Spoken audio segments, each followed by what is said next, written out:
selamat aja lah. Semoga kalian menonton ini sehat selalu dan diberikan keberkahan oleh Yang Maha Kuasa. Amin. Oke, jadi nama saya Galan Ahlun Nafis. Saya akan mereview 3 barang yang ada di depan saya. Yang pertama saya akan mereview apa ini? Powerbank merek Biker. Ya, powerbank ini bukan kemarin sih, udah lama. Saya beli pada tahun 2014 kalau nggak salah. Ya, jadi powerbank ini dilengkapi dengan 2 USB atau dikenal dengan output. Output ini yang pertama memiliki kekuatan listrik 1,0 ampere dan yang kedua lebih besar dari yang pertama yaitu 2,1 ampere. Terus ada lampunya juga senter dan untuk colokan untuk ngecas gitu. Ini tanda kalau baterai dia ini full atau enggak. Kalau sekarang nggak ada baterainya soalnya nggak dicas. Dan ini cetekannya untuk ngidupin atau nggak tahulah apa. Terus modelnya ini mungkin nggak nampak ya kamera. Saya bilang aja modelnya MP77 dan kapasitas baterai yaitu 6200 mAh. Mungkin ya itu saja yang bisa saya review dari teknologi ini. Ya, jadi barang yang kedua yang akan saya review adalah kamera DSLR merek Canon EOS 1200D.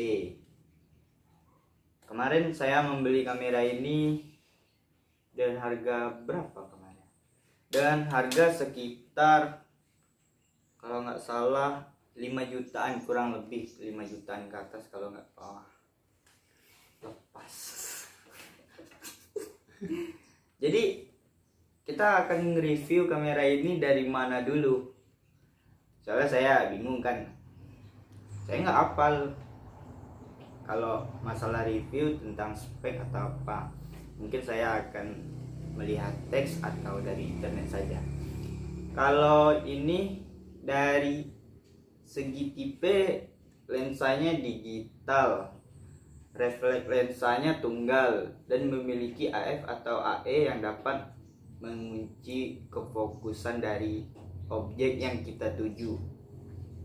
Terus yang media perekamannya ini termasuk dalam kartu memori atau kartu memori SDHC dan SDXC.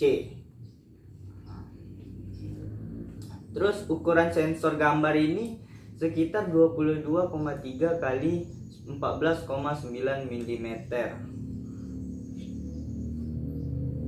Ini adalah bentuk kameranya. Terus dudukan lensa, dudukan Canon EF. Lensa Canon EF termasuk lensa EF-S.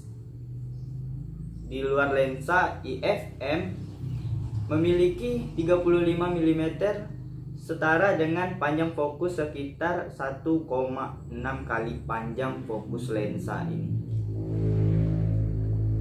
Sensor gambar yaitu yang pertama tipenya sensor CMOS. Terus yang pixel efektifnya sekitar 18,0 megapiksel. Jadi memiliki resolusinya ya lumayan juga untuk bagi fotografer yang pemula gitu. Jadi ini keluaran ini pada tahun 2014 kalau nggak salah kemarin.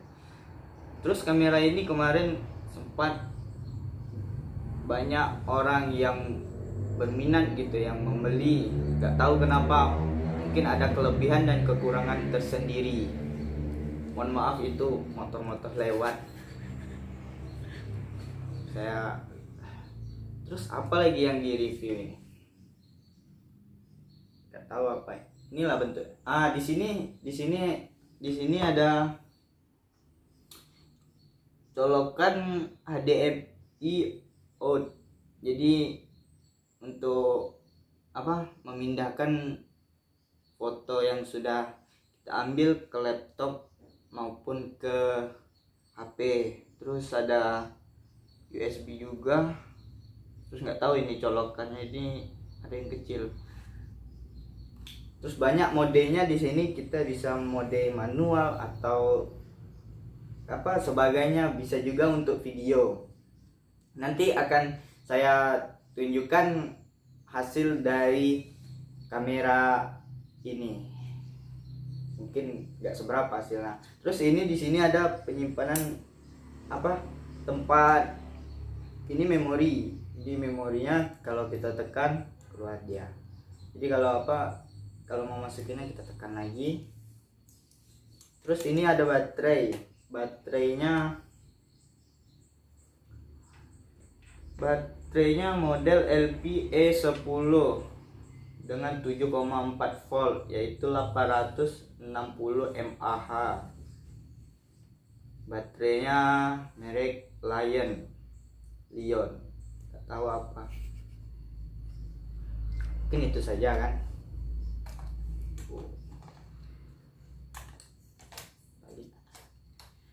Terus apa lagi yang mau kita bahas? Tentang lensanya sudah. Waktu pengisian ulangnya. Waktu pengisian sekitar 2 jaman. Walaupun baterainya kecil sekitar 860 mAh, tapi memakan waktu yang cukup panjang untuk mengisinya.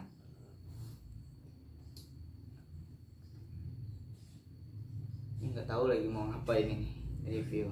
Ini ada yang ada bacaan MF, ya berarti itu manual. Kita mau fokusinnya kita gini kan, kita fokusin sendiri objek yang mau kita ambil. Terus ada yang otomatis, jadi fokus, yaitu dia fokus sendiri, dia akan bergerak sendiri. Coba kita hidupkan.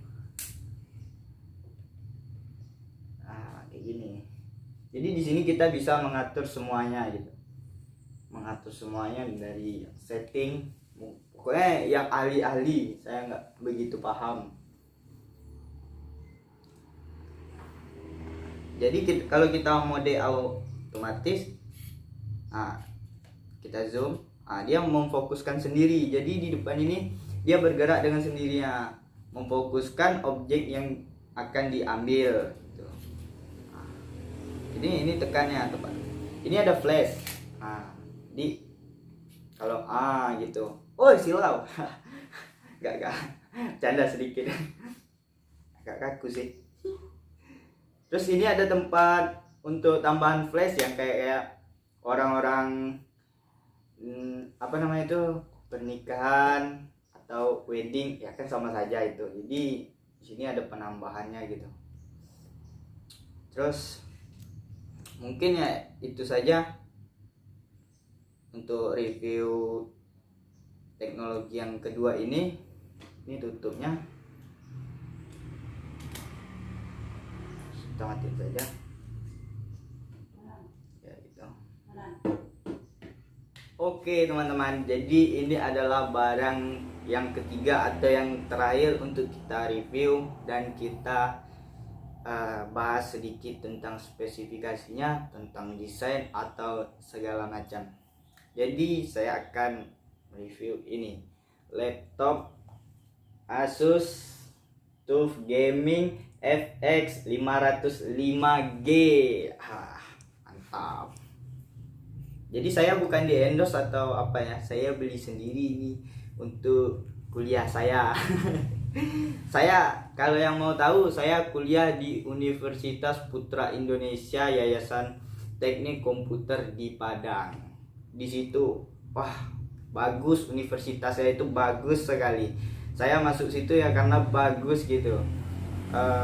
Tempatnya terjangkau juga, dari rumah saya kan dekat gitu, sekitar 7 jam. Lumayan juga jauhnya kan. Jadi saya nggak tahu kenapa berniat aja sekolah di situ ya, karena bagus, akreditasinya pun bagus di situ. Banyak macam jurusannya di situ. Ini cocok untuk laptop ini cocok untuk apa namanya tuh pembelajaran bagi anak-anak mahasiswa yang jurusannya komputer seperti saya. Saya jurusan komputer, saya baru mau masuk dalam tahun ini, baru berapa bulan saya belajar. Jadi karena ada pandemi ini, jadi kita belajar di rumah sama-sama semuanya. Jadi nggak tau lah ini ilmunya masuk atau enggak, yang penting kita jalani dan belajar saya dulu ya. Jadi kita akan bahas laptop ini, jangan yang lain.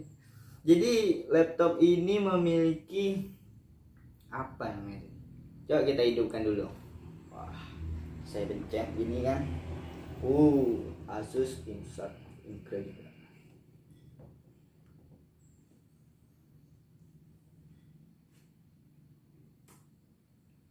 Pakai pin. Wah. Loh, mati. Nah, itu. Jadi, saya membeli ini kemarin dengan spesifikasi di sini ada bacaannya Intel Core i5 9 tahun yang generasi ke-9 saya belinya. Jadi dengan ini dibekali dengan Windows 10 yang terbaru dari keluaran Windowsnya sendiri. Jadi bukan ini ada kameranya juga kan. Nah, ya. Jadi ini laptop ini dibekali dengan Windows 10 keluaran terbaru dari Windows, dari pabrikannya sendiri. Terus RAM laptop ini juga dibekali dengan RAM 8 GB terus memorinya 512 GB dan plus ditambah 1 TB, juga pakai HDD apa bacaan itu apa ya?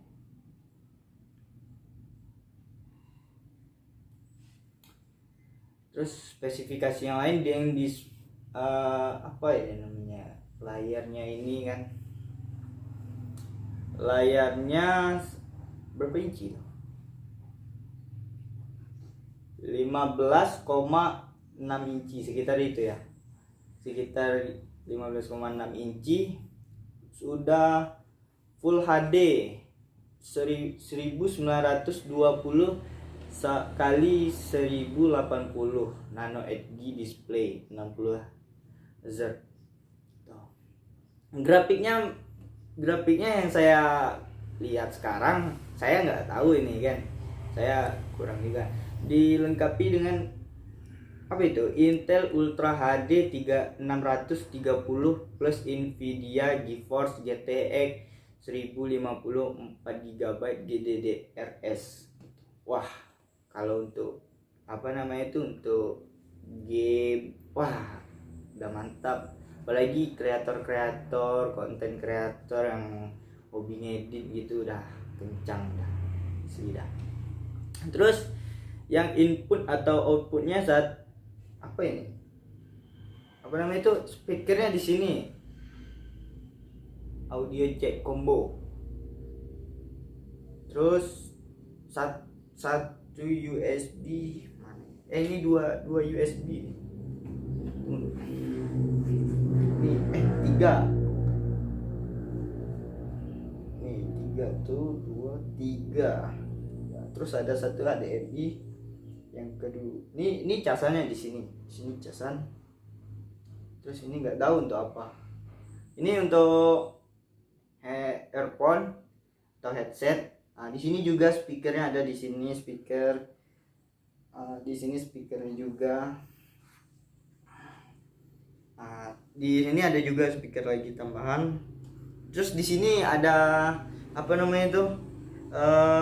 kayak pengamannya gitu. Kita bisa kayak rantai, tapi bukan rantai.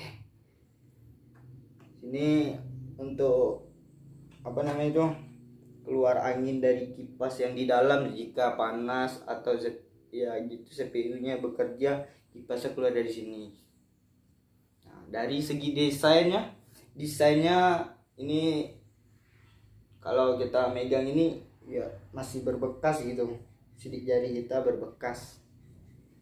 Jadi lumayan lah, ini apa namanya itu, logo Asusnya ini hidup, ada lampunya di dalam.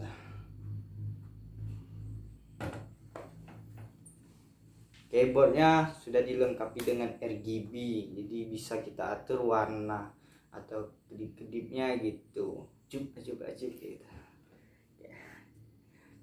Terus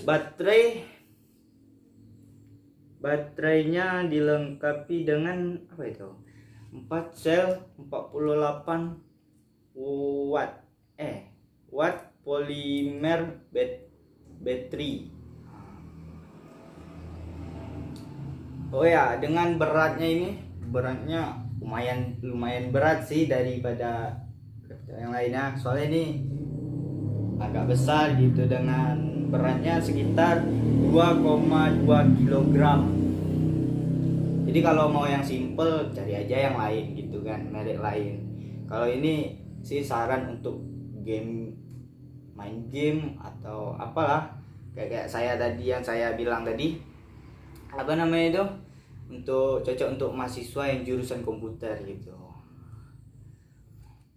Terus ini kemarin garansinya lupa saya berapa tahun kemarin. Oh ya, ada tasnya, jangan tolong ambil ya. Jadi tasnya ini sangat besar dari badan saya gitu. Mungkin saya bisa masuk kalau tambah atas lagi. Di sini tasnya ini bisa dibuka tembus, jadi kita ini dilipat saja kan. Di sini ada apa namanya itu, untuk ngencang. Sini kan selitingnya besar dalam. Jadi belakangnya ini busanya lumayan tebal lah. Di sini ada bacaannya kayak TUF gaming gitu. Tuh. Enak lah, nyaman dipakainya. Di sini busanya itu kan. Oh ya, kita lagi membahas teknologi bukan tas ini. Terus apa lagi ini? Kan kita bahas ini. Dari apa ini namanya nih? Konektivitas dual band 802,11 AC Wi-Fi, built-in Bluetooth V 4,2. Terus itu saja, mungkin yang lain.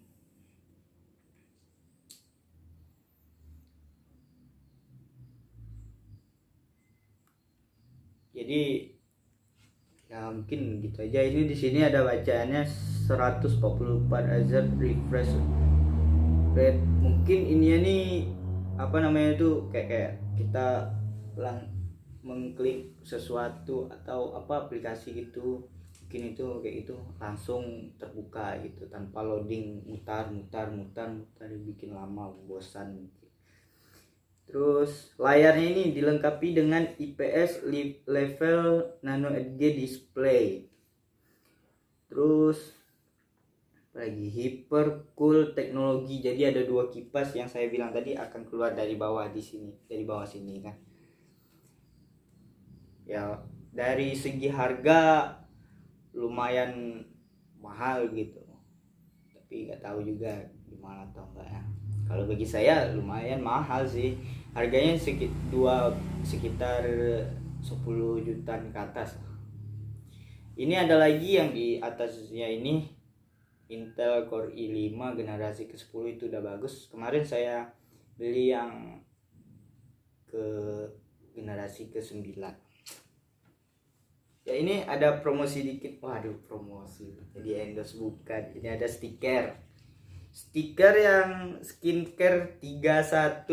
Ntar kalau mau untuk ciwi-ciwi atau cowok-cowok gitu yang mau skincarean, jadi nanti saya promosiin di deskripsi. Mungkin ya spesifikasi semuanya, mungkin kalau ada yang kurang nanti saya tambahkan di video atau di deskripsi sini di bawah, nanti lihat saja di deskripsinya.